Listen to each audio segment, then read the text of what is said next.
Hello, friends. I'm Lauren. I never thought that something as simple as my homemade lasagna would be the first sign of trouble in my marriage. Here I am, in my early 40s, living what I once thought was the Canadian dream, a lovely house in the suburbs, a husband with a successful career, and enough time to enjoy my passion for cooking. That was my life, or at least I thought it was. My husband, Larry, is the classic big corporate guy. He has his tailored suits, his big office in the city, and the confidence that comes with a high-powered job. When we first got married, he couldn't stop complimenting my cooking. "Lauren, this pot roast is amazing," he would say, or "your apple pie could win a prize." Hearing these words made me feel special, like I was adding something good to his life. But recently, something has changed. At first, it was just small things, like a raised eyebrow or a quiet "it's fine" after tasting my food. Then, he started comparing my cooking to his mom's. "You know, my mom always adds a little nutmeg to her meatloaf," he'd say, or "Mom's pasta is always perfectly al dente. Do you think this is a bit overcooked?" I brushed it off at first, but it began to sting a little. Larry's mother, Kelly, lives only a few blocks away. She's a big presence in our lives, even if we don't see her every day. Every Saturday, we have dinner at her place, and it always feels like a test. She watches everything I put on the table, giving me these looks and making little comments that seem harmless on the surface, but sting when you think about them. She'll smile and say, "Oh, I didn't know you used that much salt," or "interesting way to season the chicken." It's her way of saying my cooking doesn't match her standards. Then last night, something happened that truly upset me. I had spent hours preparing a roast chicken for dinner, carefully seasoning and roasting it. As I served it, I noticed Larry was taking a picture of the food. I thought maybe he was just proud of what I'd made, wanting to save the memory. But later that night, I couldn't sleep. I went downstairs to get a glass of water, and I saw Larry's phone on the kitchen counter, flashing with a notification. I knew it wasn't right, but I looked. What I found shocked me. There was a whole album of photos. Pictures of almost every meal I had cooked in the past month, all sent to one person, his mom. I scrolled through the messages, my heart sinking. The latest message from her read, "Oh dear, the chicken looks dry. Remind Lauren that a proper brine would fix that. I'll send her my recipe." Reading those words hurt more than I expected. I felt betrayed, not just because he was sharing my efforts with his mom, but because he let her criticize me from afar. It was as if my hard work in the kitchen was never enough, not for Larry, and certainly not for Kelly. That night, I realized this wasn't just about food. It was about feeling unappreciated and overlooked in my own home. I felt like someone had punched me in the stomach. All this time, every meal I had lovingly prepared was being secretly photographed and sent to Larry's mom for her expert opinion. The betrayal hurt more than any complaint Larry had ever made. I wanted to yell at him, to ask him why he was doing this, but instead, I went back to bed, my mind racing with questions. What else had he been sharing with her? How long had this been going on? And why wasn't I enough for him? As I lay there, staring at the ceiling, I realized that this situation was about more than just food. It was about respect, trust, and how I was slowly losing my sense of self-worth. But what could I do? Larry was my whole world, and the thought of causing a big fight scared me. So I did what I thought a good wife should do. I pretended I hadn't seen those messages, and I told myself I'd try harder tomorrow. The next morning, I got up early and made Larry's favorite breakfast. I wanted to prove to him, and maybe to his mom too, that I could be the perfect wife they seemed to expect. But deep inside, a small voice kept telling me that something had changed. The picture-perfect marriage I thought we had was starting to show cracks, and I wasn't sure how to fix it, or if I even wanted to anymore. Days blurred together as I tried harder and harder to be the perfect wife. But it felt like no matter what I did, it was never enough. My world became smaller, limited to the walls of our home. Each day seemed to give Larry a new reason to criticize me. At a work function, he whispered, "Lauren, stand up straight. You're embarrassing me." Another time, he patted my stomach and suggested I skip dessert, even though I hadn't gained any weight. Each comment, each criticism, chipped away at me bit by bit. My phone buzzed with another missed call from Joyce, my best friend. She wanted to talk, but I couldn't bring myself to answer. I didn't want to admit to her how unhappy I had become or how much I had changed. One rainy afternoon, I caught a glimpse of myself in the mirror. I barely recognized the woman staring back. There were dark circles under my eyes, my hair looked dull, and a permanent frown seemed to have settled on my face. When had I become this shadow of myself? From downstairs, I heard Larry and his mom, Kelly, laughing together. Their laughter was light and carefree, filling the house while I stood there feeling empty. I walked to the top of the stairs and just listened. I felt like I was on the outside, looking into my own life, wondering how things had gone so wrong and if I would ever find a way to feel like myself again. "I don't know how you put up with her," Kelly laughed, her voice sharp. "Remember when she tried to make beef Wellington? What a disaster." "Mom, be nice," Larry chuckled in response. "She tries. It's kind of cute, really, like watching a kid play house." Something inside me broke. I quickly stepped back into the bedroom, feeling my chest tighten and my breath come in short, panicked gasps. The walls seemed to close in, and my vision blurred as tears filled my eyes. I reached for my phone with shaking hands and dialed the one person I could trust completely, Joyce. "Joyce," I managed to say in a choked whisper, I need help." "Oh my God, Lauren. Where have you been? I've been so worried about you." Joyce replied, her voice filled with concern. As soon as she spoke, everything I had been holding in for so long started to pour out. Years of pain, frustration, and feeling small just spilled over. I told her about the constant criticism, the way Larry and Kelly made me feel, and how I felt like I was losing myself in my own marriage. Joyce listened patiently, her calm voice comforting me. "Listen to me," she said firmly. "This isn't normal, Lauren. What Larry's doing is not okay. You need to think about leaving." "But where would I go?" I whispered, feeling scared and lost. "What would I do?" "First things first," she said gently. "I'm texting you the number for a therapist, Dr. Peter. She specializes in helping people in situations like this. Promise me you'll call her." I looked at the number on my phone screen, feeling both nervous and hopeful. It felt like a small light in the middle of all the darkness around me. With shaky hands, I dialed Dr. Peter's office. A kind voice answered, and I took a deep breath, forcing the words out. "Hi. I think I need help." Making that appointment sparked a small, fragile hope in me.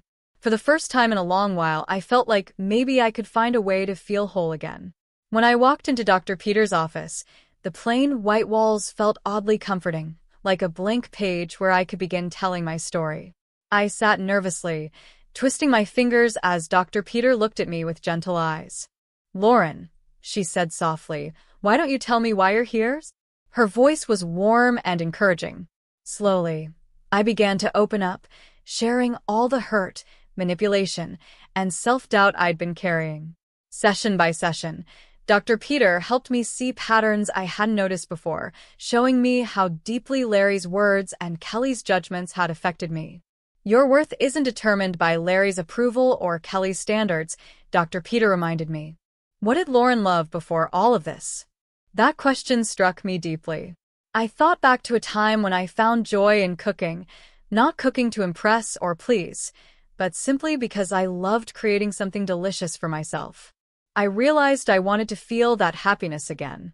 One evening, I stood in the kitchen and decided to cook just for me, letting myself enjoy each step, knowing this was the first small step to reclaiming my life. One day, I decided to make my favorite dessert from childhood, my grandmother's apple pie. As the warm, sweet smell of apples and cinnamon filled the kitchen, I felt a wave of comfort. Just then, Larry walked in, sniffed the air, and frowned. "What's that smell?" "You know I prefer Mom's pecan pie," he said dismissively. For the first time in years, I didn't rush to please him. "This is my grandmother's recipe," I said, my voice steady. "I'm making it for myself." Larry looked shocked, and his expression was almost funny. That small act of standing up for myself gave me courage. I realized it was time to reconnect with someone important in my life, my sister Julie. Over the years, Larry's little manipulations had pushed us apart, but I reached out anyway. Julie welcomed me back with open arms. "I've missed you so much, Laura," she said, pulling me into a tight hug. "I always knew that guy was no good for you." With Julie's support and Dr. Peter's guidance, I began to find myself again. I threw myself into activities I had long forgotten, taking a cooking class, joining a book club, and even sketching plans for a dream cafe that I'd always wanted to open. At home, the tension grew thicker with each step I took toward being myself.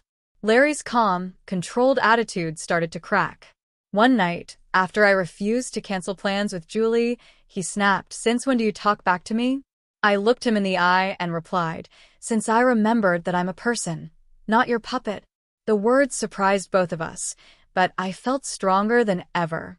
Then, the final breaking point came on a rainy Thursday. I decided to surprise Larry by bringing lunch to his office. I thought maybe we could reconnect somehow, maybe find some peace. But as I walked toward his office door, I heard muffled laughter and a woman's voice say, "Oh, Larry, you're so bad. What would your little wifey say if she knew?" I froze, my heart sinking as I opened the door. There was Larry, wrapped up with Janet, a woman from a rival company. "Lauren." Larry leapt up, his face turning pale. "This isn't what it looks like." "I can explain." But I didn't want to hear any more explanations. I was done with excuses. I turned around and walked out, my heart racing with adrenaline. By the time he got home that evening, I was waiting with divorce papers. "What's this?" he sputtered. "Freedom," I replied calmly. "For both of us." His face twisted in anger. "You'll never survive without me. You're nothing." I stood my ground, thinking of all the self-worth I'd regained through therapy and the support of those who truly cared about me. "No, Larry," I said firmly. "I'm everything, and it's time I started living like it." As I packed my bags, I spotted my sketches for the cafe I'd dreamed of opening. I had lost so many years to Larry's control, but now, my future was mine to shape.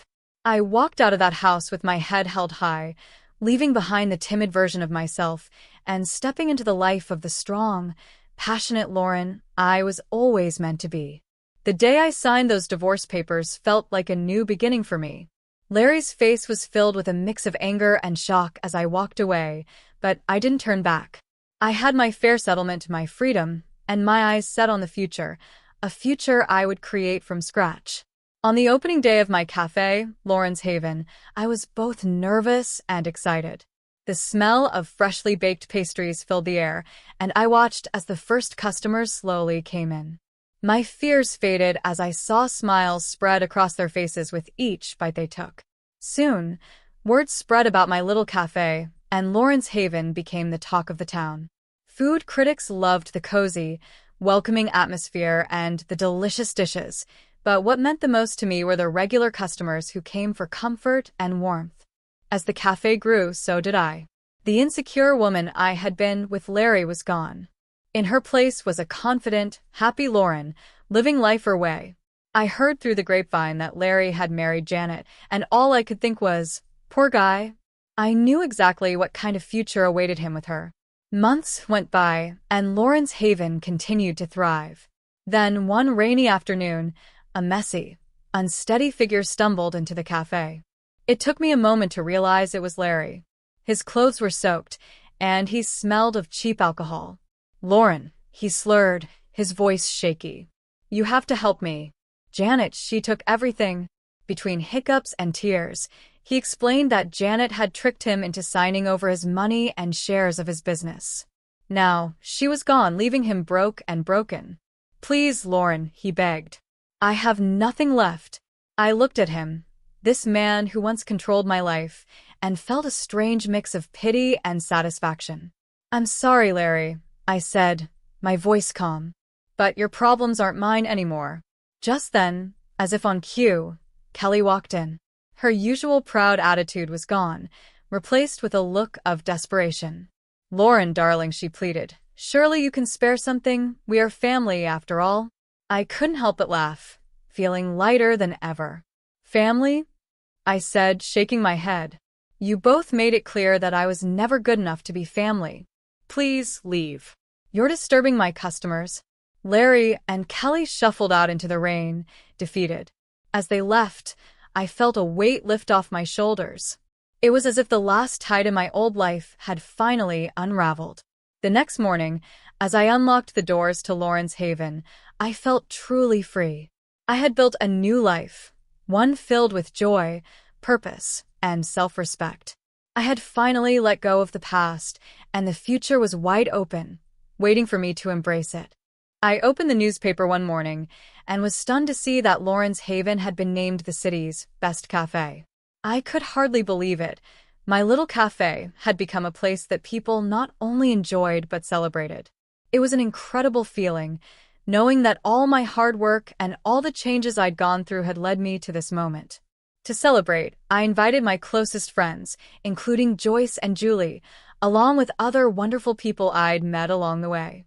As we gathered at the cafe, the atmosphere was filled with laughter and joy. We shared stories, and everyone seemed genuinely happy for me. It was heartwarming to look around and see my friends enjoying the space I had worked so hard to create.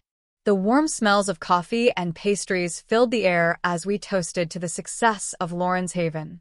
At one point, I glanced out the window, and that's when I noticed someone standing outside. It was Larry, wearing a fast food uniform, looking through the glass with a longing expression on his face. He stood there, just watching us, perhaps remembering the life he had once been part of and the happiness he'd given up.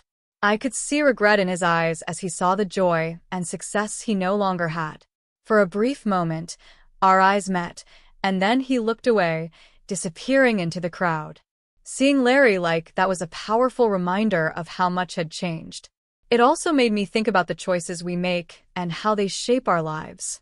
Larry had chosen his path, and I had chosen mine. But it wasn't easy getting here. I had faced so many challenges, doubts, and painful moments. Yet, each of those struggles had brought me closer to the life I had always wanted, a life of peace, independence, and fulfillment. If you were in my shoes, what would you have done after finding out about Larry's betrayal? Would you have confronted him immediately, letting out all that hurt and anger? Or would you have taken time to figure out your next steps, waiting until you were ready to take control of your life again? It's a tough question, and there's no easy answer. But I believe that sharing our stories and experiences can help us learn from each other. We each have our own journeys, but sometimes hearing about someone else's choices can give us the courage or clarity we need. If Lauren's journey resonates with you, please share your thoughts in the comments. Have you faced something similar in your life? How did you handle it, or what advice would you give to someone in a similar situation? Your experiences are valuable, and your voice could inspire or help someone who's going through their own struggles.